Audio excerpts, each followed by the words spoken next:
pourrait penser humanitaire. C'est quoi une organisation humanitaire? Je dirais qu'il faudrait le prendre dans une définition large. C'est à la fois nous, en tant que représentants d'organisations, d'ONG, c'est aussi penser avant tout aux acteurs locaux. Hein. Ces phénomènes un peu dans des pays déjà fragilisés, à faible revenu, et l'impact en termes d'inégalité et du rythme auquel elles vont s'accroître, c'est un vrai enjeu pour l'avenir dans la manière de travailler avec les populations qu'on est censé aider.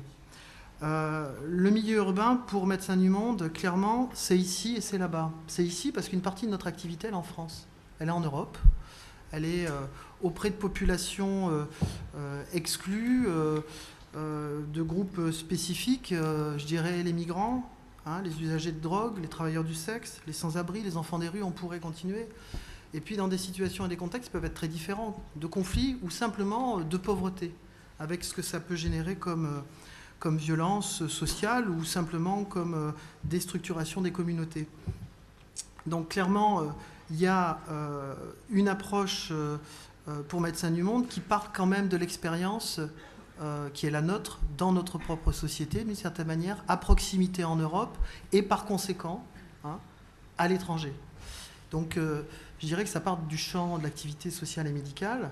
Ce n'est pas automatiquement l'action de secours à l'international, dite humanitaire, en situation de conflit. Ça peut l'être aussi, mais je pense que ce regard sur nos pratiques ici et ce que ça entraîne dans la manière dont on monte des opérations à l'étranger est quelque chose d'important.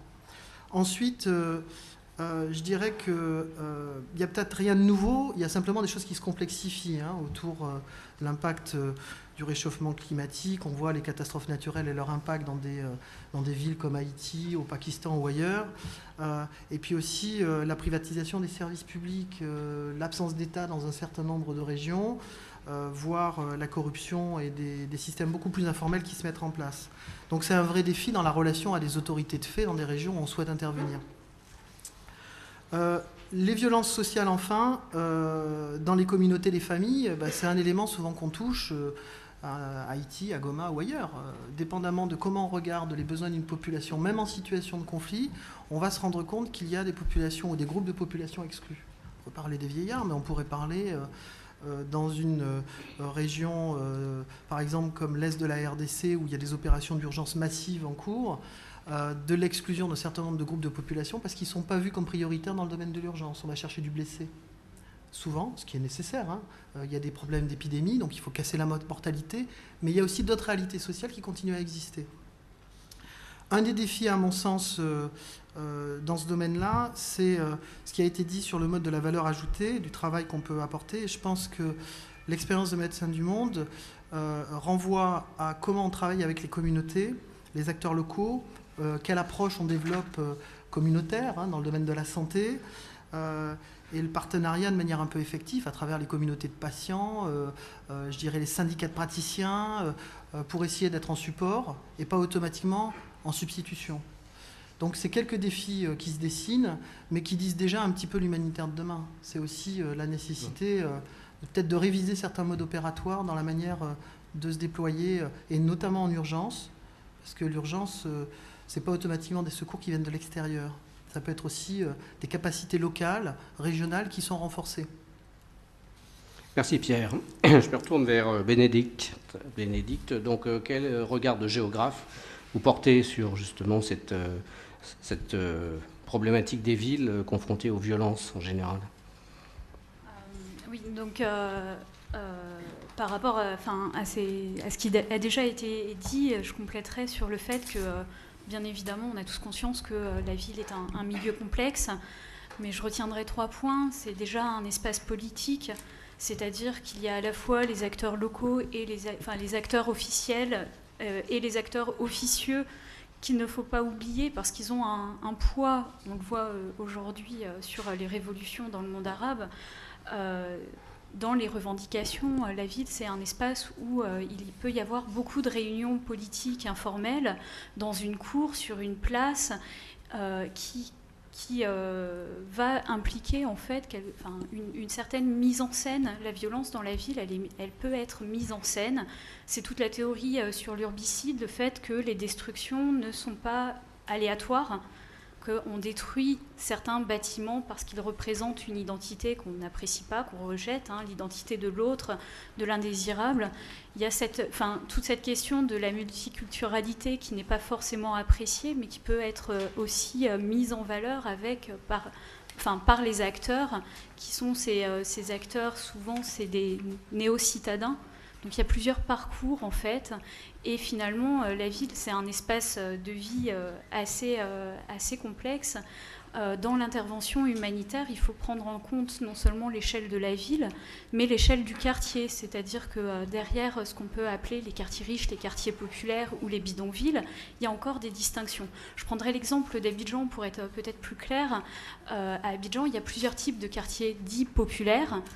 Si on prend l'exemple de Yopougon, qui est une périphérie assez récente, et l'exemple de Treichville, où on a un habitat sur cour beaucoup plus traditionnel, la vulnérabilité des habitants n'est pas la même face à ce qui se passe aujourd'hui. À Treichville, les habitants sont assez habitués à un enfermement sur le quartier, ont cette vie de quartier. C'est clair que c'est de l'habitat populaire dans les deux côtés. Les habitants du Yopougon sont beaucoup plus dépendants des mobilités dans la ville. Ils vont travailler à l'extérieur du quartier. Il n'y a plus dans l'habitat sur cour le puits qui leur permet d'avoir de l'eau. Donc quand l'eau est coupée comme actuellement, c'est une véritable catastrophe sanitaire. Treichville peut avoir quelques petits moyens de survie comme ça qui sont différents et ils ont l'habitude de l'enfermement. Les habitants de Treichville, au lendemain donc des élections qui se sont passées, comme dans le contexte que vous connaissez, où on se retrouve dans une situation où on a 2 présidents et un début de guerre civile, parce que je pense qu'on peut clairement qualifier ce qui se passe actuellement de guerre civile. Les premiers temps, ce qui a été dur pour eux, leur vulnérabilité, c'était qu'on leur interdisait par le couvre-feu de sortir dans la rue le soir. Ça, c'était quelque chose qui met dans le quotidien. Ils étaient moins vulnérables que des habitants du Yopougon qui étaient dépendants de ces mobilités avec le reste de l'agglomération.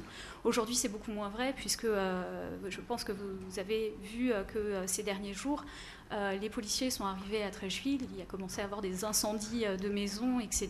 Les violences ont largement gagné Treichville. Pour revenir sur cette idée d'espace politique, il y a beaucoup plus de meetings politiques qui se passent à Yopougon, où les habitants ont une conscience politique, ou en tout cas sont manipulés pour avoir l'impression d'avoir une conscience politique, beaucoup plus qu'à Treichville, qui vit vraiment plus cet enfermement.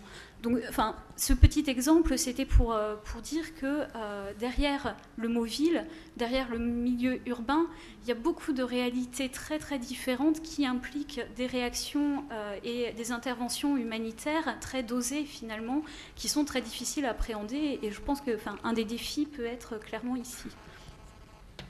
Très bien, merci. La ville, oui, succession d'espaces, cohabitation d'espaces, et aussi, François, aussi la ville qui est le théâtre en fait de crises humanitaires qui sont très différentes les unes des autres.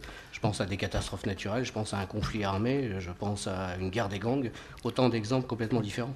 Alors, je pense peut-être pour rebondir sur l'élément de questionnement de mes collègues, je crois qu'il y a un élément qui est très important, c'est de mettre une perspective historique. Moi, j'ai découvert la ville en 81 en arrivant à Phnom Penh. Je suis agronome à la base, donc je n'avais pas de sensibilité. Et trouver cette ville vide dans laquelle il y avait des bananiers plantés sur les trottoirs parce que la guerre s'était faite contre la ville, ça a amené un peu des éléments de réflexion. Et j'ai retrouvé la ville après en Sarajevo en 92.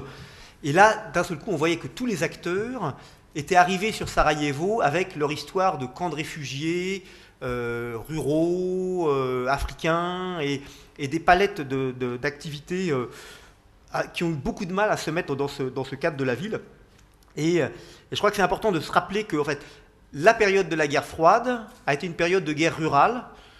Toutes les guerres urbaines qui avaient lieu avant, toutes les manifestations urbaines, Dresde, Hiroshima, les sièges de Troie et toutes ces choses-là, ça avait été complètement, quelque part, enlevé de la vision des acteurs humanitaires qui s'étaient formé leur expérience, et une grande partie de l'expérience des acteurs a été donc dans soit ce rural, soit ces camps, et qu'on a quelque part redécouvert la ville avec Sarajevo, avec Grozny, avec Mogadiscio en 91, avec Kigali en 94.